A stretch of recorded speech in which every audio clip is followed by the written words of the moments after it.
رانا صاحب سب سے پہلے تو یہ بتائیں کہ یہ ہمارے ساتھ موجود ہیں شیخ وقاص اکرم صاحب، تو ان کو ہم کانٹیکٹ کرتے رہے، بڑی مشکل سے یہ کانٹیکٹ میں آئے ہیں، اور ہماری انفارمیشن کے مطابق یہ انڈر گراؤنڈ ہیں، اور ان کے علاوہ بھی بہت سے ان کے جو ساتھی ہیں وہ انڈر گراؤنڈ ہیں. تو یہ کس کے خوف سے انڈر گراؤنڈ ہوئے ہیں؟ یہ میرا خیال ہے کہ خود ہی شوقیہ طور پہ انڈر گراؤنڈ ہوئے ہیں، ورنہ نہ ایک آدمی انڈر گراؤنڈ ہو اور میڈیا پہ بھی موجود ہو تو یہ کیسا انڈر گراؤنڈ ہے؟ تو اگر کسی نے ٹریس کرنا ہو، اگر کسی کا یہ خوف ہے کہ جی کوئی ٹریس کر لے گا کہ ہم کہاں ہیں، تو ایسی صورت میں جو ہے وہ ٹریس تو کیا جا سکتا ہے، لیکن میرا نہیں خیال کہ شیخ صاحب کو کوئی انڈر گراؤنڈ ہونے کی ضرورت ہے. یہ بالکل آزادی سے گھومیں پھریں اور اپنے معمولات زندگی جو ہے ان کو انجام دیں. اچھا شیخ وقاص اکرم صاحب، پہلے تو بہت بہت شکریہ، آپ کے ساتھ بہت مشکل سے رابطہ ہوا ہے ہمارا، آپ ہمارے کانٹیکٹ میں آ گئے ہیں، اسکرین پہ بھی نظر آ رہے ہیں، اور میں ناظرین کو بتا دوں کہ یہ زوم کی مدد سے شیخ صاحب جو ہیں وہ ہماری اسکرین پہ نظر آ رہے ہیں. لیکن شیخ صاحب، یہ کیا میرا یہ دعویٰ درست ہے کہ آپ انڈر گراؤنڈ ہیں؟ جی، آپ کا دعویٰ درست ہے، اور میں نے رانا صاحب کی بات سنی ہے. بات یہ ہے کہ میں سمجھتا ہوں کہ بہت سی جو جماعتیں ہیں پرانی، وہ ابھی ٹیکنالوجی کے حوالے سے اور وہ جو جدید معاملات ہیں اس میں وہاں تک شاید وہ نہیں پہنچے. اوکھا ہو جاتا ہے. یہ ضروری نہیں ہوتا کہ جس کو سرکار اور ریاست چاہے وہ اس کو ڈھونڈ لے، کیونکہ بہت سی ایسی شخصیات ہیں جن کو یہ بڑے عرصے سے ڈھونڈنے کی کوشش کر رہے ہیں اور وہ ابھی تک ان کو ملی نہیں ہے. سو چیزیں جو ہے وہ تھوڑی سی ایڈوانس ہو گئی ہیں. ہر چیز جو ہے وہ اختیار میں نہیں ہوتی، کئی چیزیں اختیار سے باہر بھی ہوتی ہیں. کسی چیز کا خوف نہیں ہے. رانا صاحب ہیں، سیاسی آدمی ہیں، بات کو سمجھتے ہیں، پرانے آدمی ہیں، کسی چیز کا خوف نہیں ہے. مگر جو ذمہ داریاں ہمیں جماعت کی طرف سے دی گئی ہیں، جس طریقے سے اسلام آباد میں انڈسکریمنیٹ طریقے سے گرفتاریاں کی گئیں، ہمارے ایم پی ایز کی، سواتی صاحب کی، ہمارے درجنوں حقیقی ایم پی اے جو فارم 47 کی روح سے الیکشن ہارے تھے، وہ کئی تھانوں کے اندر ہیں. پنجاب کے اندر، لاہور کے اندر کتنے لوگ گرفتار ہوئے، کس طریقے سے ہمارے لوگوں کے آرڈرز جو ہیں وہ نکالے گئے ہیں، پرچوں میں نام دیے گئے ہیں. میں یہ سمجھتا ہوں کہ اگلے چند دن بہت اہم ہیں، اور اس میں سیکٹری اطلاعات کا جو کام ہے اس میں گرفتاری یا ناجائز، دیکھیں نا، ہم تو آلریڈی ایک دفعہ ایبڈکٹ ہو چکے ہیں. رانا صاحب کی پارلیمنٹ میں نقاب پوش آئے اور ہمیں وہاں سے ایم این ایز کو لے کے چلے گئے، اور پھر پولیس کے تھرو ہمیں وہ دہشت گردی کے پرچے اور پھر ضمانت جیسے ہوئی، وہ سب ان کے علم میں ہے. اس کے بعد جو ایم این اے ہمارے اٹھائے گئے اور اٹھا کے انہیں کس طریقے سے رکھا گیا اور جس دو راتیں ہمیں جگایا گیا وہ بھی آپ کے سامنے ہے. پھر کس طریقے سے آج شفقت عوان کے گھر سرگودے میں اور ڈیرے پہ حملہ ہوا، جاوید وڑائج کا ڈیرا سیل کیا گیا، اس کو گرانے کی کوشش کی گئی. میرے دوبارہ 9 مئی کے بعد دوبارہ رانا صاحب کیل میں ہوگا، ہمارا ایک ہی ڈویژن ہے، میرے تمام کاروبار پچھلے ایک ہفتے سے دوبارہ بند کر دیے گئے، فیکٹریاں سیل کر دی گئی ہیں، میرے پمپس جو ہے میری فیملی اور بند، transport been.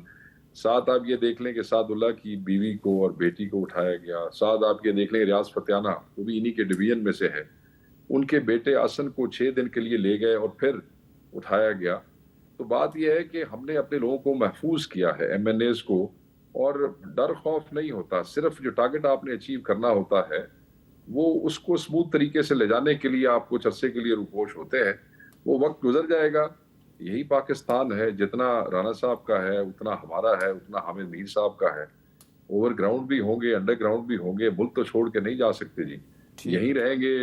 and the fight must go on and it will go on انشاءاللہ جی.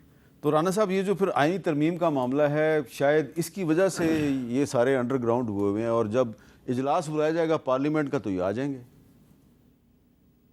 نہیں، میرا نہیں خیال کہ اگر امینڈمنٹ کے لیے اجلاس بلایا جاتا ہے تو ان کو آنے کی ضرورت ہے، کیونکہ نمبر تو امینڈمنٹ کے لیے گورنمنٹ نے جو ہے وہ شو کرنے ہیں، اور اگر 2/3 نمبر ہوگا تو امینڈمنٹ جو ہے وہ ہو جائے گی. اچھا، ان کے آنے کی ضرورت نہیں ہے؟ نہ، ان کے آنے کی ضرورت نہیں. اچھا، آپ ان چند لوگوں میں سے ایک ہیں جنہوں نے یہ جب اجلاس بلایا گیا تھا اس سے پہلے آپ نے یہ کہا تھا یہیں پہ بیٹھ کے کہ ابھی ہمارا نمبر پورا نہیں ہے، جبکہ آپ کے باقی ساتھی جو ہیں وہ اس طرح مکہ لہرا لہرا کے کہتے تھے کہ نمبر پورا ہے، نمبر پورا ہے، بعد میں پھر پتہ لگا کہ نمبر پورا نہیں تھا. تو ابھی آپ کا کیا خیال ہے کہ نمبر پورا ہو گیا ہے یا پورا ہونے والا ہے؟ دیکھیں نمبر پورا ہو گیا ہے یا پورا ہونے کے قریب ہے، کیونکہ یہ ٹھیک ہے یہ بات شیخ اکرم صاحب جو کر رہے ہیں کہ جی اس طرح سے فلاں کے ساتھ یہ ہوا، فلاں کے ساتھ یہ ہوا. وہ کہتے ہیں نا کہ جب کوئی معاملہ ہوتا ہے تو اس کی کوئی نہ کوئی وجوہات بھی ہوتی ہیں، اور ان وجوہات کے پیچھے لوگ جو ہیں، اب مثال کے طور پہ علی امین گنڈا پور صاحب ہیں. اب گنڈا پور صاحب جو ہیں وہ ڈی چوک بھی انہوں نے پہنچنا تھا، پھر انہوں نے چائنا چوک میں آگے تقریر بھی کرنی تھی، پھر اس کے بعد انہوں نے جا کے پی کے ہاؤس میں چائے پینی تھی، اس کے بعد انہوں نے غائب ہو جانا تھا. آج انہوں نے جو ہے وہ انٹیریئر منسٹر سے میٹنگ بھی کرنی تھی.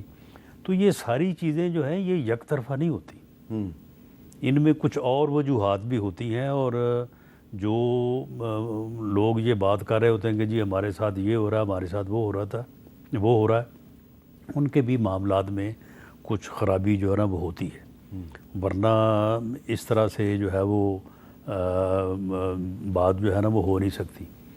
معاملہ یہ ہے کہ میری بطور ایک سیاسی کارکن کے بھی یہ رائے ہے، اور آج بھی جو میٹنگ ہوئی ہے اس میں بلاول صاحب بھی، میاں نواز شریف صاحب بھی، یعنی زور اس بات پہ ہے اور اس بات کی سبھی نے جو ہے وہ تائید کی ہے کہ آئینی ترمیم کے لیے پولیٹیکل کنسنسس جو ہے یہ ہونا چاہیے. اچھا.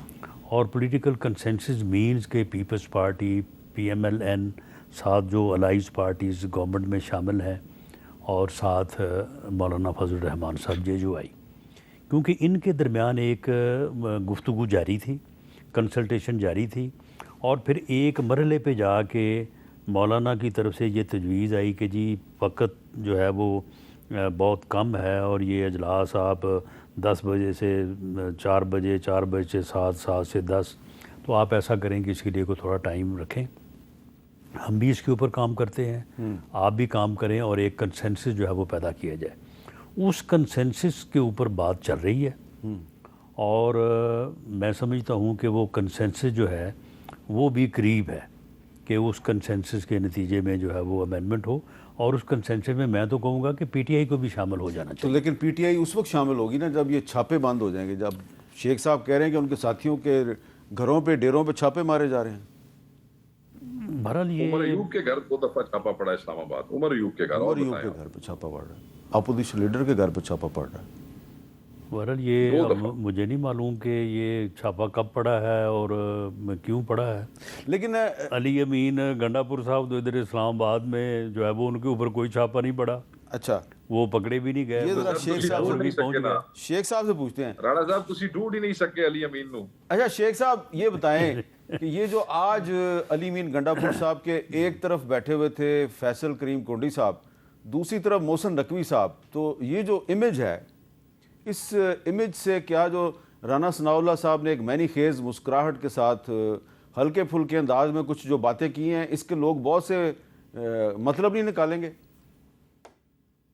نہیں، میں نہیں سمجھتا کہ مطلب نکالیں گے جی. اس کی وجہ یہ ہے کہ جس ایشو کے اوپر یہ سب اکٹھے ہوئے ہیں، اور جو جرگے کی میزبانی جو ہے اور جرگے کا اختیار جو ہے وہ تمام پارٹیز نے علی امین کو دیا ہے بحیثیت چیف منسٹر. میں یہ سمجھتا ہوں کہ پختون روایات کی یہ عکاسی کر رہا ہے، کیونکہ پختون روایات کے اندر جب بھی کوئی جرگہ ہوتا ہے تو اس میں دشمن جن کا آپس میں قتال ہوا ہو وہ بھی ایک دوسرے کے ساتھ بیٹھتے ہیں. اور آپ نے دیکھا کہ کتنا سینسیٹیو ایشو تھا کہ جب انٹیریئر منسٹری کے ایک ڈائریکٹیو کے اوپر انہی کی گورنمنٹ کا انسٹالڈ IG جو ہے وہ یہ سارا آپریشن کرتا ہے، اور اس میں کس طریقے سے حکومت وقت جو ہے جو وہاں پہ ہے اس وقت صوبائی حکومت، اس کے لیے پختونوں کے جرگے کے لیے، کیونکہ وہ جرگہ بلایا تو PTM نے تھا بٹ وہ آل پختون گرینڈ ایک جرگہ تھا. تو میں یہ سمجھتا ہوں کہ اس کے لیے وہ جو رات لیٹ نائٹ ایک میٹنگ میں فیصلہ ہوا جس میں تمام پارٹیوں نے یہ میزبانی علی امین صاحب کے حوالے کی، کیونکہ انٹیریئر منسٹری کے ہی خط کے اوپر یہ آپریشن شروع ہو رہا تھا.